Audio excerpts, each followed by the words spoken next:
Hi everyone! Stick around to find out how I made this super simple and inexpensive sidewalk and curb.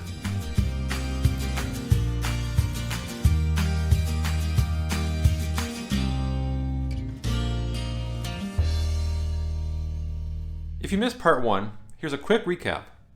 I had this, and then I added this. Big improvement. I thought long and hard about what material to use for my curbs, and I decided on these 1/8 inch by 1/8 inch strips of hobbywood. Wood is easy to paint, easy to weather, and easy to sand down.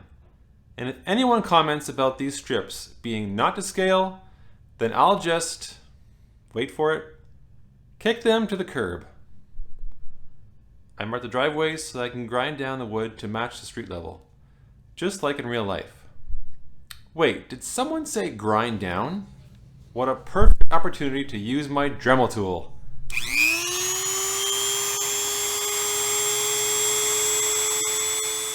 I smooth out the driveways and rough up the edges and make some wear and tear.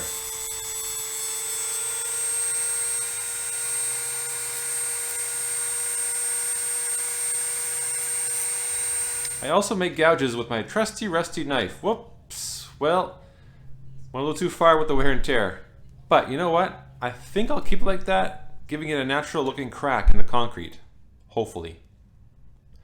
Now, the disadvantage of wood is that you can't bend it too much. So I cut notches making an almost 90-degree curve that will go around to the dead end. The grooves will hopefully look like natural cracks in the cement. Hopefully. Side note, I had to make a small adjustment because I forgot that the sidewalk makes a slight right here and leads to a cow tunnel, as my mom calls it. Well, I do not like the curved notch look, so I went to Michael's and bought this piece of balsa wood. I'll make a sidewalk out of it, or at least try. Okay, not too bad. It'll need some sanding, but I like it. Let's paint the sidewalk and curb. Finding the right color was tricky, but if I spend too much time trying to find a perfect color match, I'll never get this done. Take a look at this real curb. It's multicolored and severely weathered. I'm keeping it simple and using sand gray. Before I paint, I give all the wood pieces a light sanding. I measured out the sidewalk cracks and used my knife to notch them out.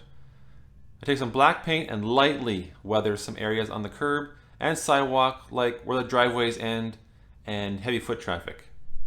If I was brave, I would do a complete wash, but I'm a big chicken. Well, kind of looks like painted wood and not concrete. Meh, good enough. When I have my paints out, I'll paint the terrain. Wait, I don't want to paint over my pencil tracings of all the houses and driveways. So I'll use these pins to mark the four corners of each house. I'm using this Craftsmart matte brown, and in case you're wondering, it does not taste like chocolate.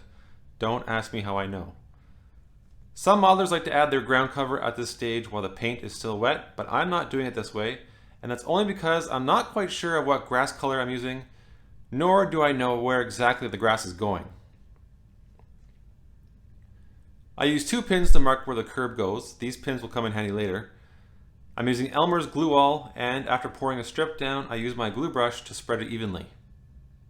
The pins will now keep the curb from moving too far right or too far deep, and I use appropriate weights to hold the curb and sidewalk in place. Is it perfect? No. Is it prototypical? No. Am I happy with it? Yes. Like I said at the beginning, I thought about these curves for a long time. I watched videos, I looked into different materials, and I think this turned out as good as I imagined it, maybe even better. Stay tuned for part 3 where I add some grass, a retaining wall, and some other small details. Thank you so much for watching. Until next time, cake tear. Hey, I heard you remove unsightly tattoos? Yeah, just turn around. You may feel a slight tickle.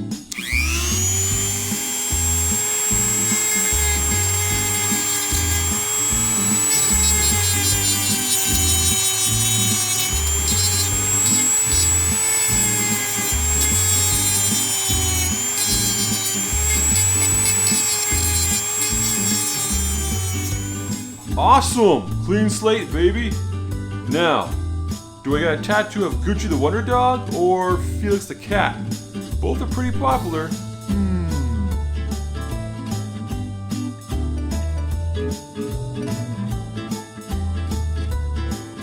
No, that's not gonna work. It's the wrong shade.